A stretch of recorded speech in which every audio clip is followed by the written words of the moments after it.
Okay. So, nababahing pa ako. Uy, hachung, haching, hachung, hachang, hachang. Para makati yung ilong ko. Okay. So anyway, my dear, pag nabahing ako, excuse me. Okay. Pero pagkapatuloy na natin tong reading na to kasi napindot ko na yung record button. Okay. So hello, my dear Capricorn. Hello, hello, hello. Okay. Hello, my dear.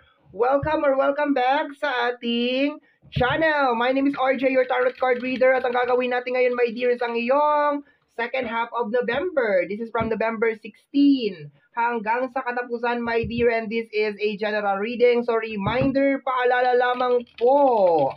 Mag-reminder pa ba ako? Wag na. Alam na ninyo yan. Pag general reading. Okay. So, let's go na tayo.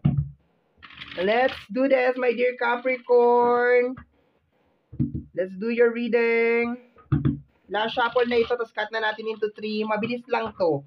Wag lang talaga ako magchika. Mabilis lang tong reading na to kasi 8 cards lang tayo today. Okay? Okay. So let's go tayo, my dear Capricorn. Okay, first card mo, my dear, is the energy of the 10 of Sword. Okay. 10 of Sword. I think, my dear, mayroon nangyayari sa'yo. Hopefully, kaso nasasagap ko pa rin eh. Nasasagap ko pa rin na posibleng kagagawan ng ibang tao. Pero ang pinaka-overall na energy, my dear Capricorn, is meron nangyayari sa'yo. And pinipilit mo, my dear, na makaalis doon sa situation na yon. May nangyayari sa'yo, my dear, na something, okay? I'm wishing and I'm praying na hindi to kagagawan ng mga ibang, ng outside na energy dahil sa mga sword na nasa likod mo, my dear. Kasi minsan yung mga sword na yan is energy yan ng backstabbing na energy. Ibig sabihin parang kagagawan ng ibang tao, tapos ikaw yung nagsa-shoulder or ikaw yung naapektuhan, yung mga ganon, okay? Tingnan natin. Pero ang energy dyan, my dear, is parang sinusubukan mong mairaos kung ano yung dapat mairaos. Parang ganon. Okay, so let's go tayo, my dear Capricorn. Lumalaban ka, my dear. You are fighting. Parang hindi ko isusuko to. Parang ganon. We have here the energy of the Wheel of Fortune. Wheel of Fortune. Grrrr, grrrr, ganon. Try again. Okay? Gusto mo ulit paikutin yung roleta. So sa kabila, my dear, ng mga bagay na nangyari sa'yo, it really doesn't matter kung meron mga tao na ginago ka, may mga nag-backstab sa'yo, or meron man nangyari sa'yo na hindi maganda nitong mga nakaraang araw or mga nakaraang buwan, or may mga bagay na hindi nagwo-work according to your plan, okay? According to your expectation. Mag-wheel of fortune ka. You will try again, which is very, very nice na energy. Kasi ayaw mong magpa-distract sa kahit anuman, my dear Capricorn, na nangyari sa'yo in the past. Kahit ano pa man yan. Okay? At ito sinasabi ko, ito nagpapatagal sa reading itong mga chika na ganito eh. Okay? So, let's go na tayo. Kaso kung sa card lang, diba, chika na naman. Sige, let's go na, dear. Kaya minsan di ako nagpapakita. Kasi pag nagpapakita ako, machika ako.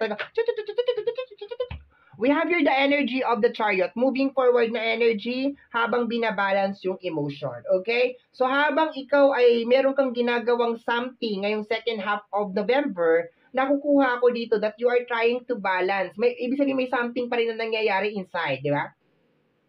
May nangyayari pa rin, my dear, inside. May something pa rin na nangyayari inside. Pero sinusubukan mo yung i-balance para hindi yun maka-apekto sa mga bagay na gusto mong mangyari in the near future. Okay? So, yun yun. Maganda naman siya kasi moving forward, yun nga lang, ito lang hindi talaga maganda dito. Kasi may something na nangyari sa'yo. Okay? I love yung energy ng palaban. Okay, let's go na tayo, my dear. Let's go, let's go, let's go. The Ace of Cups. Okay? Ace of Cups is energy of most of the time freedom, emotional freedom. Okay? Kasi cups siya eh. So, ito yung parang typical na parang ang ina-imagine ko na energy is more on parang lalagyanan or parang balde na punong-puno na ng tubig. And yung nakukuha ko is more on punong-puno na siya ng tubig and you are deciding na parang bawasan yung laman.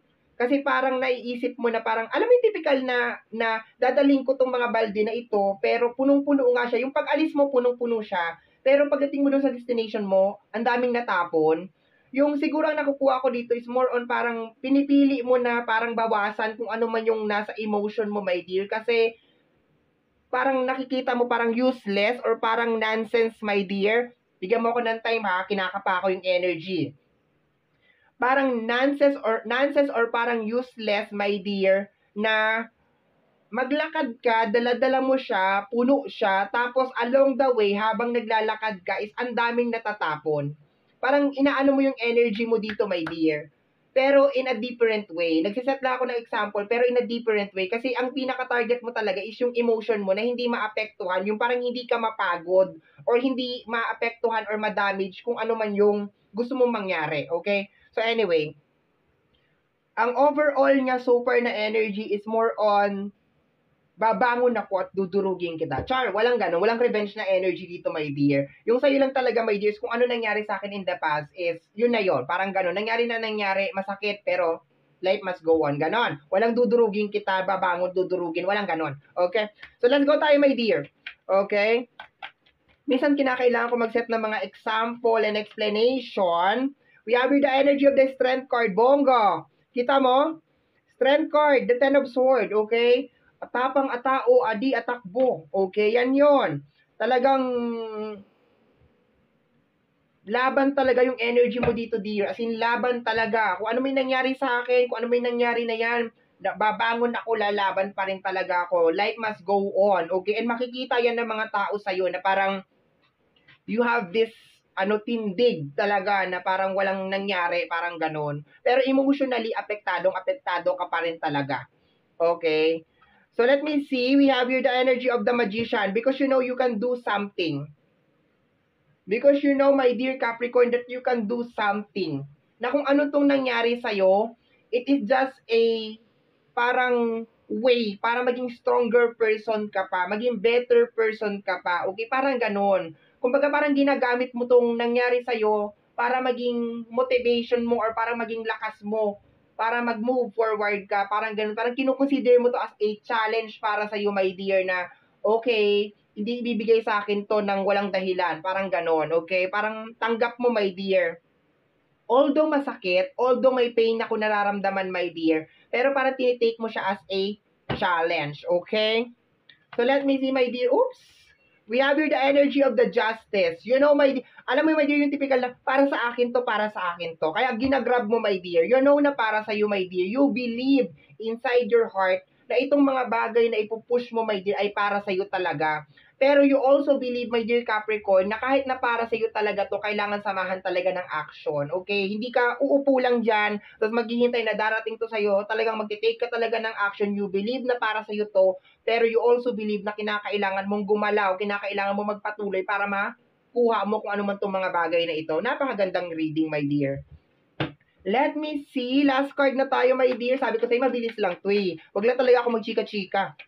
Okay, let me see, my dear. Last card tayo, Capricorn. Last card na to, dear. Bongga to. The Four of Swords, okay? And the Ace of Cups. Ang nakukuha ko dito, my dear, is more on, sabi ko nga, more on, di ba, nag-explain ako kanina or nag-sample ako kanina tungkol doon sa balde na umaapaw or something lalagyan na umaapaw. And Four of Swords yun.